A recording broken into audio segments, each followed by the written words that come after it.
Next, tragedy strikes, accidents happen. Be there when the calls come in. It's back-to-back episodes of Rescue 911. Next on Discovery Health Channel.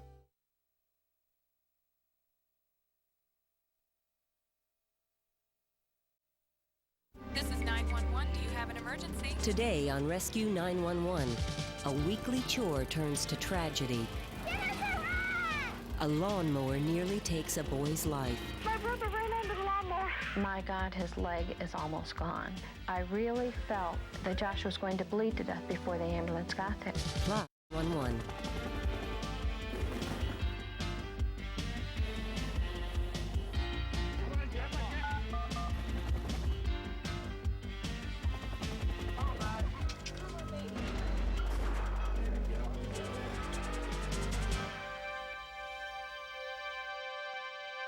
Karen and Jack Hackard lived in the rural community of Thompson Station, Tennessee. Their 5 acres of land had always provided a safe place for their kids to have fun, but on April 19th, 1993, they discovered that sometimes a child's worst enemy is his own innocent playfulness. My husband was getting ready to leave for work, and he was discussing the length of the grass with Amanda. Mandy, the back part.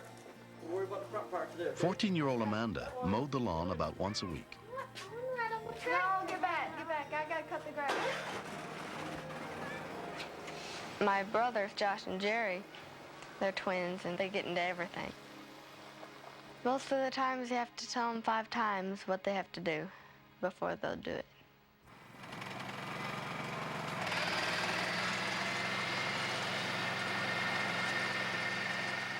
Mandy's very intelligent and she knows how to use things, but if anything is handled improperly, it's dangerous.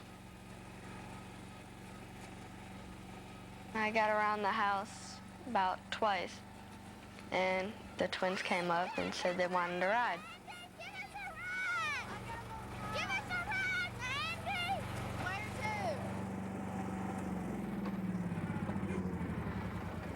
Where do you want to go? Swing.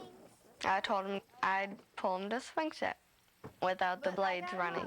So, that's all.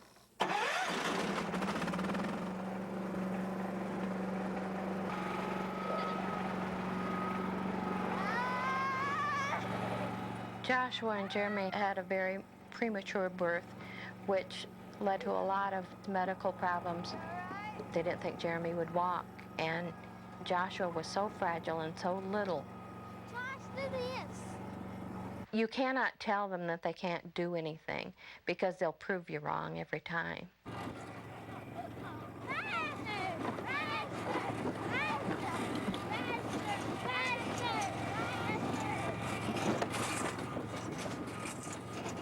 I turned too sharp and the wagon tipped over.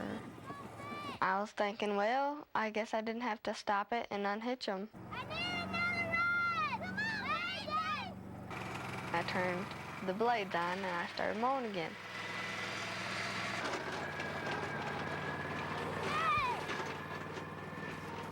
No, Mandy! Give me another ride! Just ran up to Amanda, but she didn't hear him because the blades were on.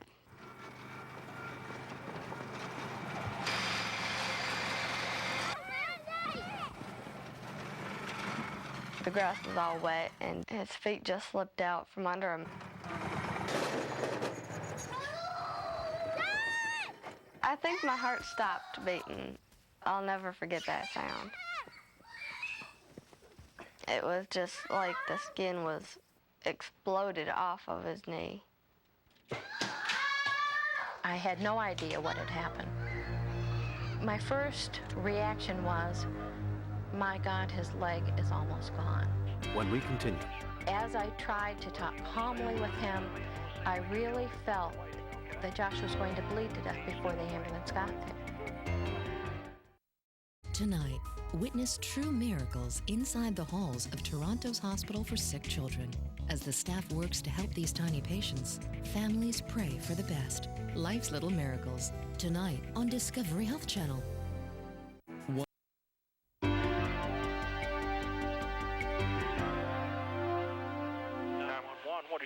emergency? Oh, my brother ran under the lawnmower. He's got his leg cut up and his bones showing. Where is he cut, ma'am? He's cut on the knee and Okay. on his foot. Is it He's bleeding? cut real bad. He's bleeding all over. His bones showing. Okay. How old is he? He's 5. I'll tell you what you need to do. Have you got some clean cloth there? Mom, get some clean cloth. I got it. She got it. Williamson County Dispatcher What is your Guy nearest Carton hospital? was handling the call. What's the nearest street to The you? biggest problem would be to make sure he didn't bleed to death. Now, you need to You could take- hear her brother you need to take scream or cry in the background. And you need to hold pressure over the wound there. Hold pressure over it, Mom. Hold pressure over it. She stuck her hands up, you know, like, where? There's more than one. I don't have a million hands. The nearest rescue unit was more than 12 miles away. See if that's going to slow the bleeding down for us, Is okay? he slowing the breathing? Oh, no, he's cut on his belly, too. Cut on the belly? The further we talked, it seemed like she took in more and more of his injuries. The stomach, his fingers being cut. I was trying to think of which one would be the most dangerous, which one would be the most life-threatening.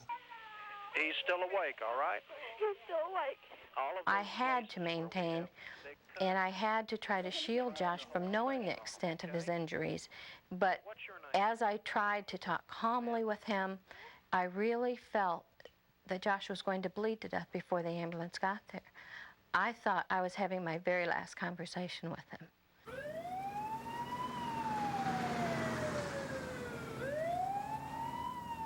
Within 16 minutes, the first rescue unit arrived, including EMT Bobby Rutledge.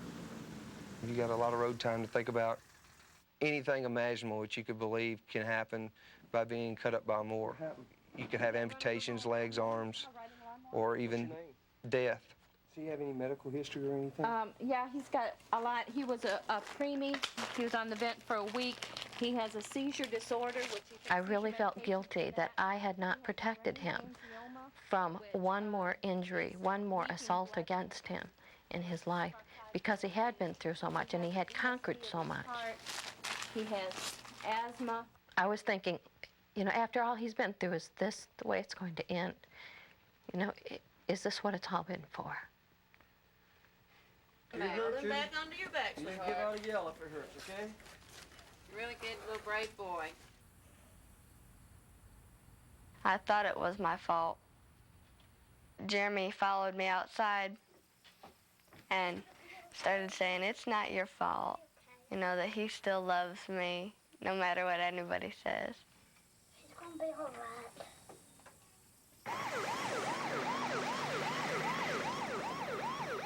Also got about a 1-inch laceration to the heel, and he's got some laceration. At Vanderbilt Children's Hospital, Josh was treated by a team of doctors, including pediatric urologist John Brock. There were multiple operations that had to be performed for Joshua, both orthopedic and urological in nature. So as a result, both teams were operating at the same time in different areas of the body. I'm very pleased with some of the results of what we've done, and we're just going to have to wait on time to know the final results, though. Even after he got out of intensive care, I kept hearing, it's too early to tell, it's too early to tell. We didn't know what use he was going to have of his leg or his fingers or whatever, but we felt then, okay, we've still got our son.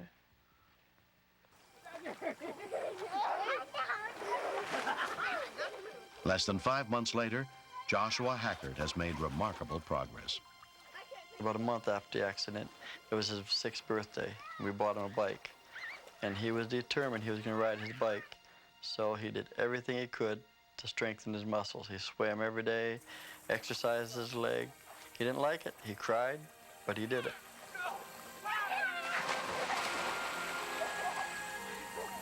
I just have that scar on. I can bend it. Ride my bike with it.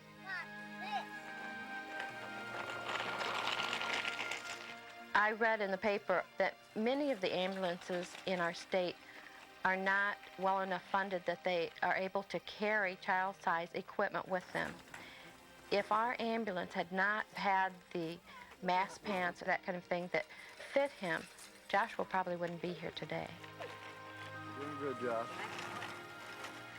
Because of the severe amount of blood loss that he had, he very clearly could have died if someone hadn't been so thoughtful and quick in the way they managed this child. A lot of people saved Joshua Hacker's life. Go for it. Yeah. Yeah, boy, yeah. Now we're more cautious about everything. The rules are that the twins have to be on the inside of the house or on the opposite side of the yard that I'm mowing. If someone is mowing in the backyard, we'll have to be in the front yard. But if she's mowing in the front yard, we'll have to be in the backyard. Because they have blades, and they can cut you. I think they're doing great. They're going to have problems for the long haul. They're going to have to work twice as hard as other kids with 3 times as many doctor's appointments, but they're going to make it. They're going to make it.